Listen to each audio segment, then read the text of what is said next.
Hello दोस्तों, अंजना के channel में आप सभी का हार्दिक स्वागत है।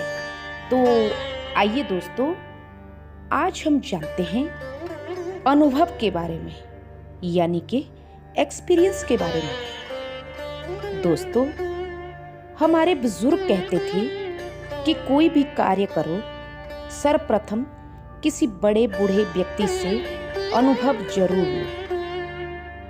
दोस्तों, क्योंकि उन्होंने जिंदगी जी होती है, उनको जिंदगी का अनुभव होता है।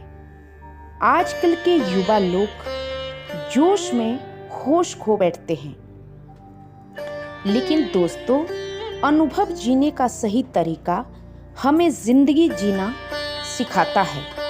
दोस्तों, जब भगवान श्री राम और माता सीता लक्ष्मण सहित वनवास में गए, तो भगवान श्री राम ने माता जानकी को सर्वप्रथम माता अनुसुईया से मिलाया, क्योंकि दोस्तों, श्री राम भगवान जानते थे कि माता अनुसुईया ही वो शक्ति है जो सीता को ब्रह्मचर्य का ज्ञान दे सकती है। क्योंकि जब अत्रि ऋषि और माता अनुसुईया का विवाह हुआ, तो उन्होंने 11 वर्ष तक पति के साथ रहकर भी ब्रह्मचर्य का पालन किया, संतों की सेवा की, और इनके घर में ब्रह्मा, विष्णु और महेश पुत्र बनकर आए। और माता अनुसुईया ने, वो कहानी तो आप सब लोग जानते होंगे कि माता अनुसुईया ने उनको दूध पिलाया था। दोस्तों, इसीलिए राम सीता माता को अनुसुईया माता से अनुभव का ज्ञान दिला रहे हैं। दोस्तों, क्योंकि श्री राम को 14 वर्ष तक वनवास के दौरान ब्रह्मचर्य धर्म का पालन करना था। दोस्तों, अनुभव एक दिन में नहीं आता, जिंदगी को जीने से आता है। दोस्तों, जहां ठोकर ना लगी, वो जिंदगी नहीं है। माता अनुसुईया ने 9 दिनों तक माता जानकी को अनुभव की शिक्षा दी। दोस्तों, रटने वाली विद्या ज्यादा फलित नहीं होती, बल्कि अनुभव ही फलित होता है।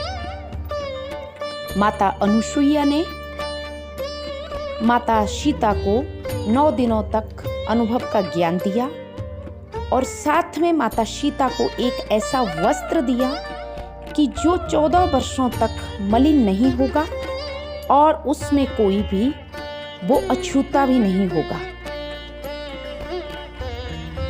दोस्तों, पढ़ने से ज्यादा गुणी होना अच्छा होता है। दोस्तों, एक बार की बात है, एक गांव में विवाह हुआ, सगाई हुई। पहले तो उस लड़के की शादी हो नहीं रही थी, बाद में बड़ी मुश्किल से एक जगह सगाई हो गई, किसी ने सगाई कर दी।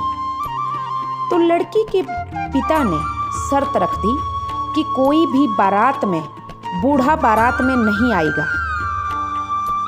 सब लोग 25 और 30 साल के आएंगे बारात में, लेकिन 30 वर्ष के ऊपर कोई भी बूढ़ा व्यक्ति अगर बारात में आया तो मैं अपनी लड़की का कन्यादान नहीं करूंगा।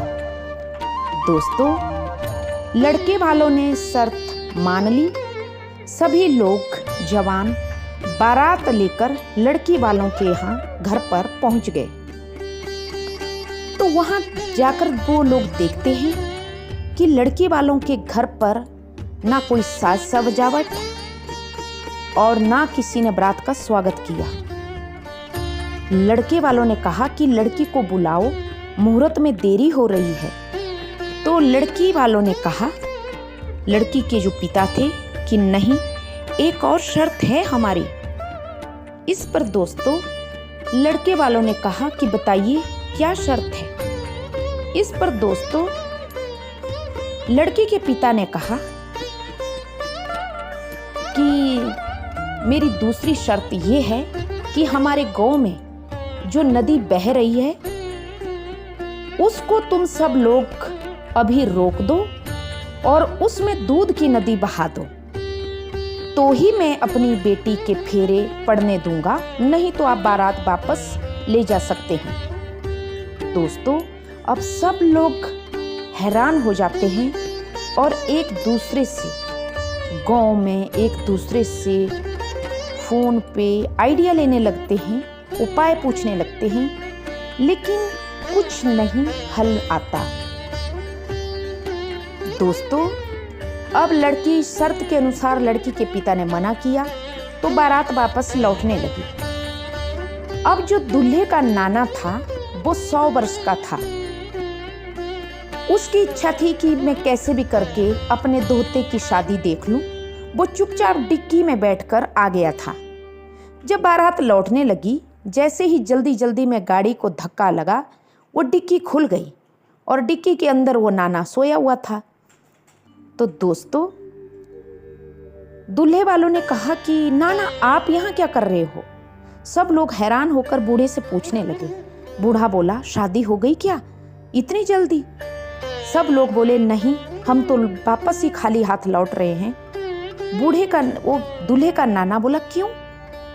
वो कहने लगे कि क्या करें, लड़की के पिता ने दूसरी शर्त और बता दी। नाना बोला कि मुझे पहले बाहर निकालो, पानी पुनी पिलाओ, फिर मैं आप लोगों को उपाय बताता हूँ। नाना को बाहर निकाला गया, पानी पिलाया गया और जब पानी पुनी नाना ने पिया तो नाना के अंदर जोश आ गया। नाना ने कहा, बहू लेकर ही जाएंगे, मुझे उनकी शर्त बताओ। दोस्तों, नाना उनको लड़की वाले के द्वार पर फिर से पहुंच गए, नाना के साथ पूरी बारात, जहां लड़की वाले के बड़े बूढ़े बैठे हुए थे। नाना ने जोर से बोला, मुझे शर्त मंजूर है, पर एक हम भी लड़के वाले हैं तो एक हमारी भी शर्त होनी चाहिए। आपकी तो हमने दोनों शर्तें मान ली, अब एक शर्त हमारी भी होनी चाहिए पूरी। इस पर सबने बोला कि भाई बात तो सही है, एक शर्त लड़के वालों की भी माननी चाहिए। तभी दोस्तों नाना ने कहा कि भाई हमारी शर्त यह है कि पहले नदी का पानी तुम रोको और बाद में दूध की नदी हम बहाएंगे।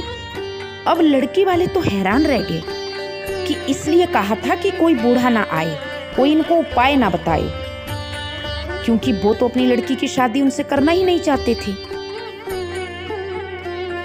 तो देखा दोस्तों आप सबने, अकेले एक 100 साल के बूढ़े बाबा ने 500 जवान बाराती फेल कर दिए, फेरे पड़े और लड़की को ब्याह कर वे लोग ले गए। तो देखा दोस्तों आप सबने, इसलिए कहते हैं अनुभव जिंदगी में होना बहुत जरूरी है।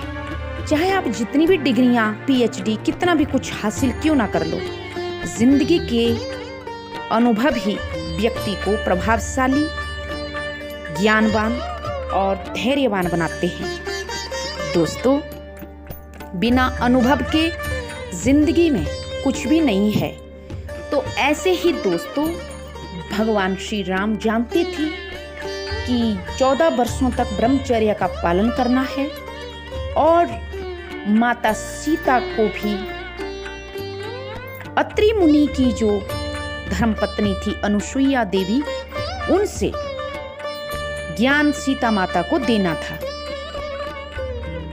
बाकी तो आप सभी लोग जानते हैं कि भगवान श्री राम ने वनवास में ऋषि मुनियों सबकी कितनी सहायता की, सारे राक्षसों का नाश किया और बाद में रावण का भी वध किया और उसके उपरांत वे 14 वर्ष के बाद अयोध्या आए। तो ये था दोस्तों भगवान श्री राम के बारे में कि एक परमपिता परमात्मा को भी जब वो मानव शरीर में आते हैं तो अनुभव की जरूरत सबको पड़ती है। जिन्होंने जिंदगी जी होती है उनको हमारे से ज्यादा आइडिया आते हैं, अनुभव होते हैं। तो दोस्तों इसीलिए कहते हैं कि अपने बच्चों को अच्छे संस्कार, और बच्चों को भी चाहिए कि थोड़ा अपने माता पिता की, अपने गुरुजनों की अनुभव समय समय पर लेते रहें। तो आशा करती हूँ आप सबको मेरी ये कहानी पसंद आई होगी। तो please subscribe my channel. Thank you.